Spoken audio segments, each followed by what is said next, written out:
LG के पद से किरण बेदी की ऐसी विदाई की उम्मीद नहीं थी। एलजी किरण बेदी को राष्ट्रपति ने उनके पद से हटाया।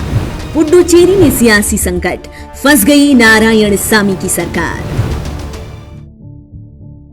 पुडुचेरी में कांग्रेस के 4 विधायकों ने जब इस्तीफे दिए तो इसके बाद राज्य में सियासी संकट आन पड़ा।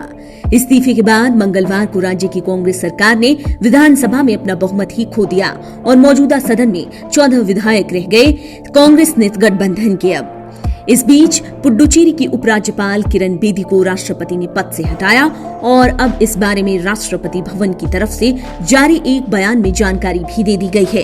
राष्ट्रपति रामनाथ कोविंद के ऑफिस की तरफ से बयान जारी कर बताया गया कि नई नियुक्ति होने तक पुडुचेरी का अतिरिक्त कार्यभार तामिली साई सौंदर्य राजन को संभालने को कहा गया है।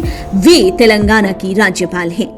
अब आते हैं किरण बेदी पर। पुडुचेरी के एलजी के तौर पर करीब 100 दिन बाद वो रिटायर होने वाली थी, जिन्होंने 29 मई 2016 को इस पद के लिए शपथ ली थी। ऐसे में 29 मई 2021 को उनका कार्यकाल खत्म होना था, पर उससे पहले ही राष्ट्रपति ने उन्हें उपराज्यपाल के पद से हटा दिया।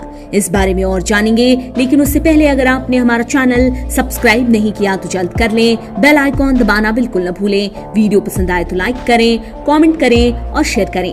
भारत का संविधान क्या कहता है? संविधान के मुताबिक एलजी की नियुक्ति राष्ट्रपति भले ही 5 साल के लिए करे, पर अपने पद पर एलजी तब तक ही रह सकते हैं या रह सकती हैं जब तक कि एलजी को प्रेसिडेंट का विश्वास हासिल हो। किरण बेदी को ऐसे वक्त में पद से हटाया गया जब पुडुचेरी में जल्द ही विधानसभा चुनाव होने हैं और किरण बेदी को उनके पद से हटाए जाने के बाद इस केंद्र शासित प्रदेश की सियासत गर्म हो गई है। किरण बेदी को रिमूव करने के बाद पुडुचेरी के सीएम वी नारायणसामी का कहना है कि यह हमारे दबाव की वजह से उन्हें हटाया गया है। सीएम का कहना है कि यह पुडुचेरी के लोगों की एक बड़ी जीत है। सीएम ने कहा कि कल्याणकारी योजनाओं को किरण बेदी ने रोकने की कोशिश की। विपक्ष ने अल्पमत का फायदा उठाते हुए सीएम नारायणसामी से अब इस्तीफे तक की मांग कर दी, तो वहीं विपक्षी पार्टियों का कहना है कि वी नारायणसामी की सरकार अब अल्पमत में आ गई है और सरकार को इस्तीफा दे देना चाहिए। आपको बता दें कि पुडुचेरी की 33 सदस्यीय विधानसभा में विपक्ष के सदस्य भी 14 हैं। वैसे नारायणसामी ने दावा किया है कि सदन में उनकी सरकार को बहुमत हासिल है। एलजी के पद से किरण को इस तरह से हटाया जाना नहीं थी ऐसी उम्मीद। मई 2016 में किरण की लेफ्टिनेंट गवर्नर के तौर पर पुडुचेरी में नियुक्ति की गई। दिल्ली इलेक्शन में मिली हार के बाद किरण के लिए ये जिम्मेदारी चुनौतीपूर्ण थी।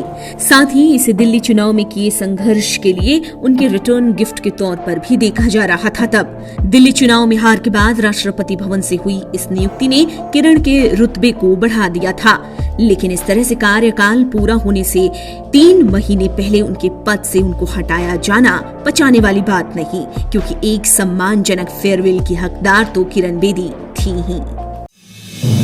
आप देख रहे हैं नेट्रिक न्यूज, साहस सच कहने का।